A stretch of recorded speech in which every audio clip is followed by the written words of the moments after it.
Tapi tidak ada penegak hukum waktu itu yang mau melaksanakannya. Saya tidak tahu kenapa. Tapi saya telah perintahkan dikuasai kembali oleh negara, dan untuk itu kita telah menggunakan pasukan-pasukan TNI untuk mengawal tim-tim yang menguasai kebun-kebun tersebut. Karena sering terjadi perlawanan, berani-berani melawan pemerintah NKRI, ya kita hadapi, saudara-saudara sekalian. Setelah ini kita akan tertibkan juga tambang-tambang yang melanggar aturan.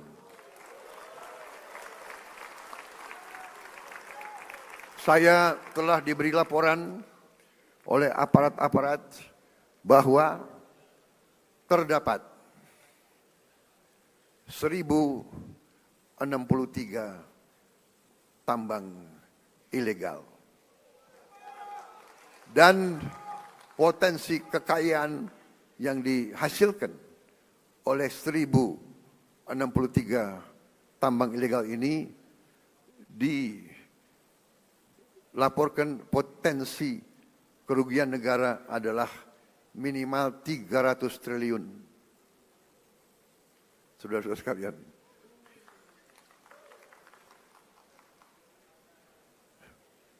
saya minta dukungan seluruh MPR. Saya minta dukungan seluruh partai politik untuk mendukung ini demi rakyat kita, saudara-saudara sekalian.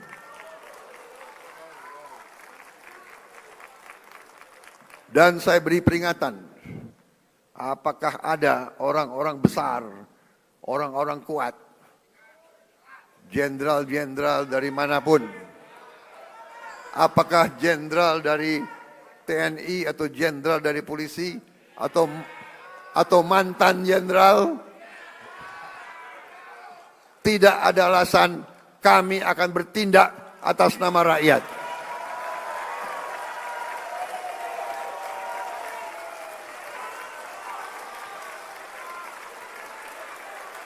Dan sebagai sesama pimpinan partai, saya ingatkan anggota-anggota semua partai, termasuk partai saya Gerindra, cepat-cepat kalau ada terlibat, Anda jadi justice collaborator. Anda laporan aja, karena walaupun kau Gerindra, tidak akan saya lindungi, saudara-saudara sekalian.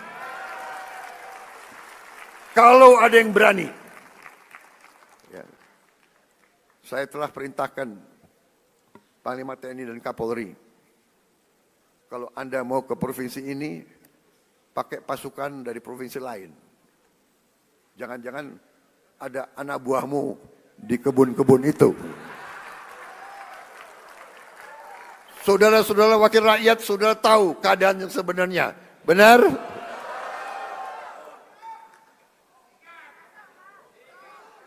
Saya sudah lama jadi orang Indonesia.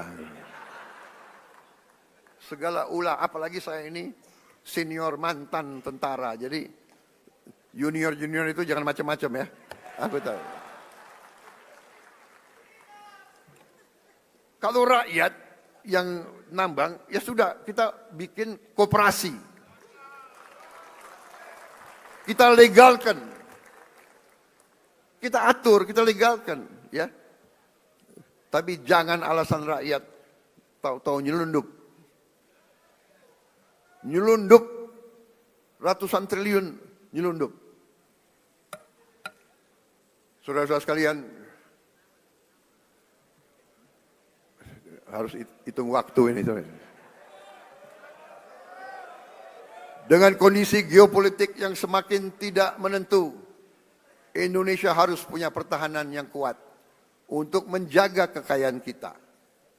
Untuk itu tahun ini kita bentuk 6 komando daerah militer baru, 14 komando daerah Angkatan Laut, 3 komando daerah Angkatan Udara, 1 komando operasi udara, 6 grup komando pasukan khusus, 20 brigade teritorial pembangunan, 1 brigade infanteri marinir, 1 resimen korps pasukan gerak cepat, 100 batalion teritorial pembangunan, 5 batalion infanteri marinir dan 5 batalion komando korps pasukan gerak cepat.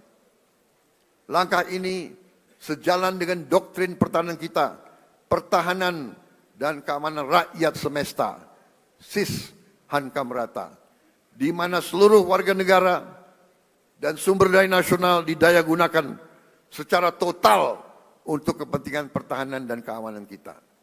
Saudara-saudara sekalian, kita faham bahwa perang itu destruktif.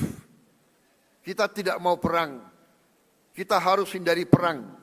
Karena itu, politik luar negeri yang saya jalankan dan saya umumkan adalah politik 1000 kawan terlalu sedikit, 1 lawan terlalu banyak. Kami tetap pada garis non-blok, garis non-aligned. Kami tidak akan berpihak kepada blok manapun. Ini yang kami sampaikan di mana-mana. Bebas aktif. Kita ingin damai dengan semua orang. Kami terutama dengan tetangga-tetangga kita. Kita ingin selesaikan semua masalah. Ada masalah, kadang-kadang masalah garis perbatasan. Masalah ini adalah warisan dari kolonialis, warisan dari penjajah. Belanda datang dengan Inggris, dia bikin garis seenak jidatnya dia bikin garis itu. Yang repot kita sekarang, ya kan? Kita mau ditabrakan sama Malaysia. Kita sahabat sama Malaysia. Kita satu rumpun. Tapi selalu politik divida et impera itu selalu ada. Janganlah kita naif. Janganlah kita terus-menerus mau diadu domba. Saudara sekalian, setiap elemen negara Indonesia,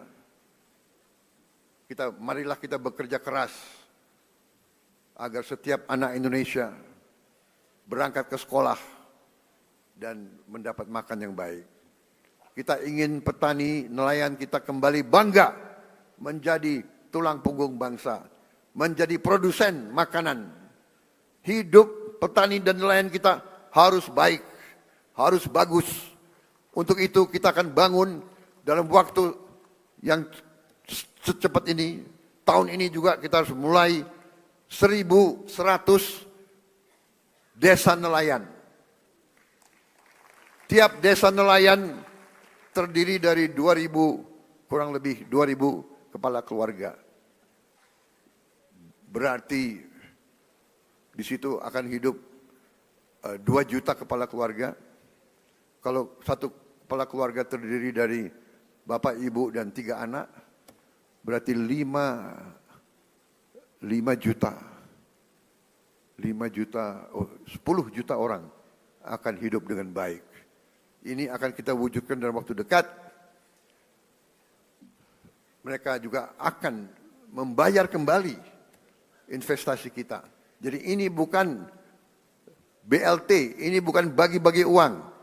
Kita pinjemin uang, mereka akan bayar cicil kembali kepada pemerintah. Jadi karena mereka akan menghasilkan nilai. Kita ingin guru-guru kita semangat mengajar karena dihargai. Kita ingin rakyat kecil bisa tersenyum karena tidak lagi takut sakit, tidak takut lapar, dan tidak takut anaknya tidak bisa sekolah. Dan kita harus cari lapangan kerja yang sebesar-besarnya dan sebanyak-banyaknya. Tujuan kita, tujuan kemerdekaan adalah yen wong cilik iso gemuyu. Saudara-saudara sekalian,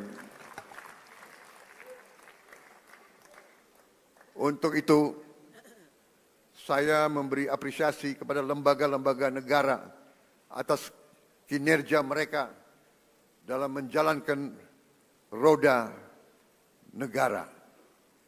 MPR RI melalui visi besar Rumah Kebangsaan, pengawal ideologi Pancasila dan kedaulatan rakyat, secara konsisten terus-menerus sosialisasikan Pancasila, Undang-Undang Dasar 1945, NKRI dan Bhinneka Tunggal Ika. MPR konsisten turun ke rakyat, jelaskan 4 pilar kehidupan berbangsa dan bernegara. Ini sangat penting karena pemahaman Undang-Undang Dasar 1945 bisa menyelamatkan ekonomi kita, bisa menyelamatkan demokrasi kita. DPR RI pada periode awal 2024-2029 telah membahas dan mengesahkan 14 rancangan undang-undang dan telah menetapkan program legislasi nasional tahun 2025 dan jangka menengah 2025-2029. Sehingga perencanaan, penyusunan dan pembahasan RUU berjalan secara terarah dan terukur. Pada pelaksanaan fungsi penganggaran, DPR RI telah membantu pemerintah mewujudkan efisiensi berkeadilan di APBN kita, yang merupakan mandat dari Undang-Undang Dasar 1945, serta membantu menyusun RAPBN 2026 yang akan saya sampaikan sore hari ini. DPR RI juga telah melaksanakan fungsi pengawasan yang luas melalui 26 panitia kerja pengawasan dan 3 tim pengawasan. DPD RI telah menetapkan lebih dari 50 keputusan kelembagaan yang mencerminkan peran aktif dan strategis DPD dalam memperjuangkan aspirasi dan kepentingan daerah di tingkat pusat. Lebih lanjut, DPD RI telah mendukung pembangunan berkelanjutan, aktif menjalankan fungsi pengawasan, pemberian pertimbangan anggaran, serta proaktif memantau dan mengevaluasi Raperda dan Perda untuk memastikan kesesuaian regulasi daerah dengan kebijakan nasional. BPK RI telah membuktikan integritasnya dan independensinya dalam pemeriksaan pengelolaan dan tanggung jawab keuangan negara. Capaian BPK di tahun 2024 antara lain mendorong peningkatan akuntabilitas tata kelola keuangan negara serta kualitas pertanggungjawaban pelaksanaan anggaran, sehingga kementerian dan lembaga yang telah mencapai status wajar tanpa pengecualian mencapai 97,7% untuk tahun anggaran 2024. Mengawal program prioritas nasional, meningkatkan efektivitas belanja APBN, serta penyelamatan puluhan triliun rupiah uang dan aset negara. Mahkamah Konstitusi di sepanjang tahun 2024 hingga pertengahan 2025 telah menangani ratusan perkara pengujian undang-undang, perselisihan hasil pemilihan umum, dan perselisihan hasil pemilihan kepala daerah dengan proses persidangan yang efektif, tepat waktu, dan menghasilkan berbagai putusan penting yang menjadi tonggak penguatan demokrasi dan perlindungan hak konstitusional warga negara. Mahkamah Agung secara serius dan berkelanjutan melakukan reformasi peradilan, modernisasi manajemen perkara, penyelesaian sengketa perdata secara cepat dan berorientasi pada perdamaian, serta penanganan perkara pidana dengan pendekatan restoratif justice. Dengan sistem peradilan elektronik atau e-court di Mahkamah Agung, jumlah perkara yang didaftarkan di pengadilan tingkat pertama meningkat 30,84% dari tahun sebelumnya. Penyelesaian sengketa perdata dengan nilai gugatan di bawah 500 juta rupiah meningkat 68%. Dan tingkat keberhasilan penyelesaian sengketa melalui mediasi meningkat 28%. Capaian ini adalah bukti nyata kerja keras Mahkamah Agung untuk mewujudkan peradilan yang modern, cepat, berbiaya ringan, dan berkeadilan bagi seluruh rakyat Indonesia.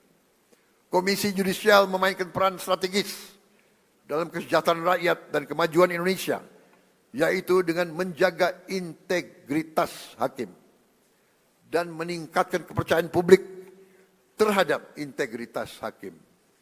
Sepanjang tahun 2024 sampai dengan periode Juli 2025, Komisi Yudisial telah melaksanakan seleksi calon hakim agung dan hakim ad hoc yang menghasilkan sebanyak 9 orang calon hakim agung, 3 orang calon hakim ad hoc di Mahkamah Agung.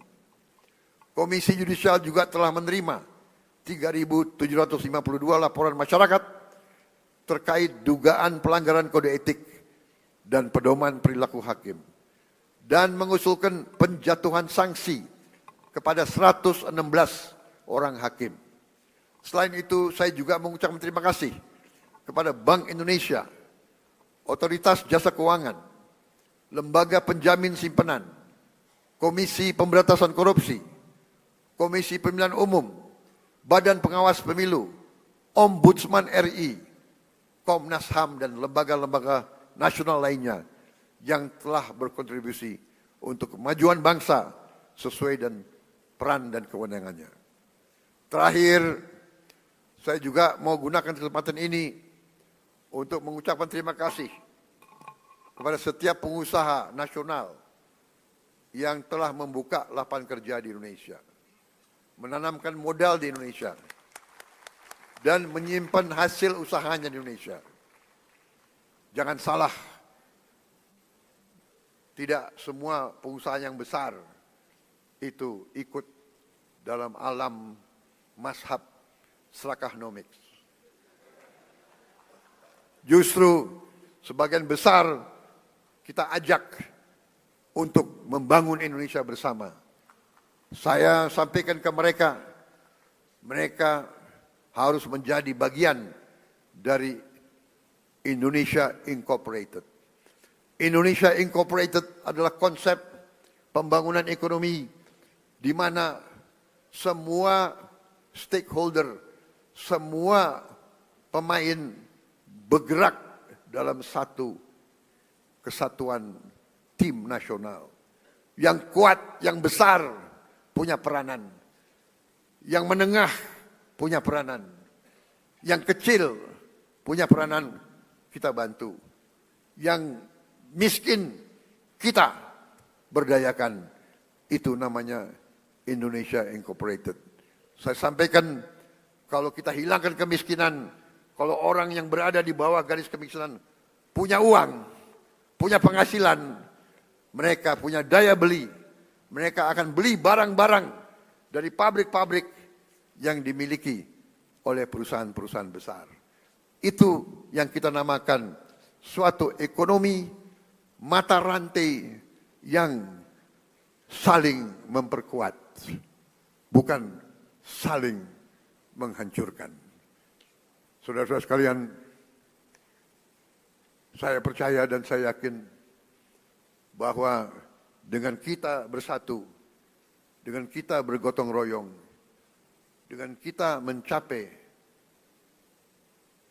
demokrasi sesuai dengan budaya kita, ekonomi sesuai dengan rancang bangun pendiri-pendiri bangsa kita, insya Allah Indonesia akan semakin kuat, semakin sejahtera.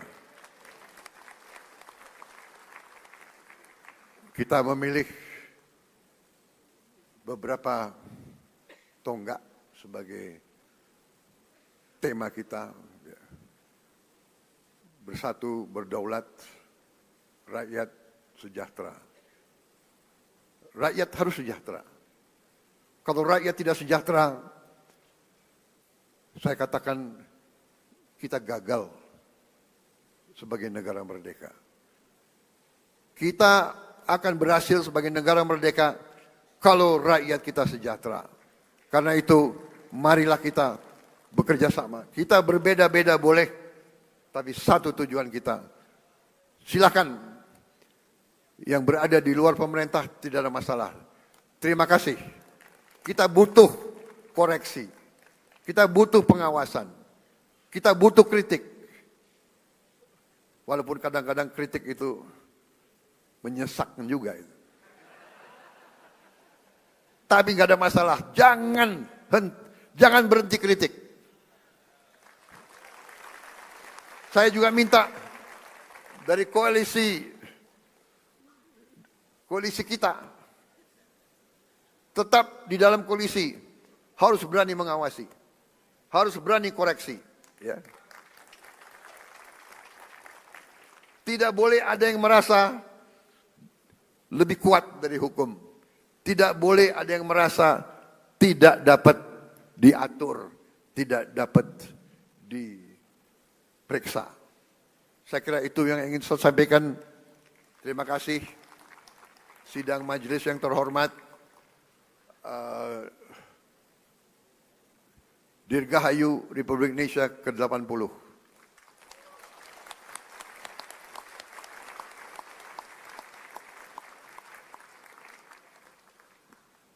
Mungkin inilah tandanya bahwa demokrasi kita kuat, karena saya adalah Presiden ke-8 Republik Indonesia yang akan memimpin perayaan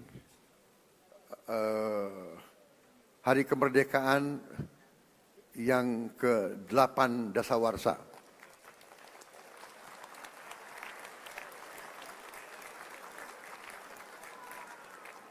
Memang ditakdirkan untuk jadi presiden ke-8. Dan saya adalah bukti bahwa demokrasi kita berjalan. Karena saya ikut pemilu 5 kali.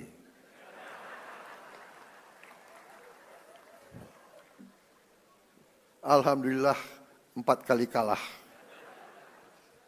Tapi hari ini saya berdiri di depan majelis ini. Terima kasih. Terima kasih, saudara-saudara sekalian. Wassalamualaikum warahmatullahi wabarakatuh.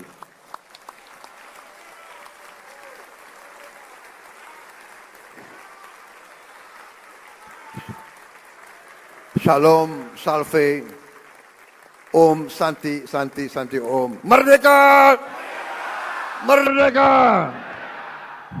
Terima kasih, selesai.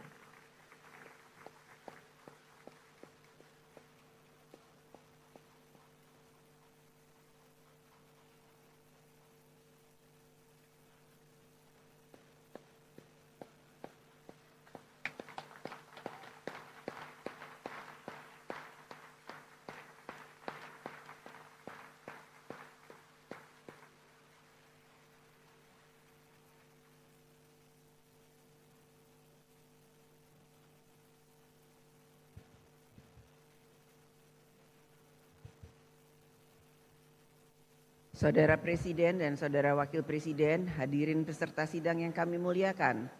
Terima kasih kepada Saudara Presiden Republik Indonesia yang telah menyampaikan pidato tentang penyampaian laporan kinerja lembaga-lembaga negara sekaligus pidato kenegaraan dalam rangka hari ulang tahun ke-80 kemerdekaan Republik Indonesia tahun 2025. Selanjutnya, marilah kita dengarkan persembahan lagu-lagu daerah oleh Orkestra Simfoni Praditya Wiratama Universitas Pertahanan Republik Indonesia.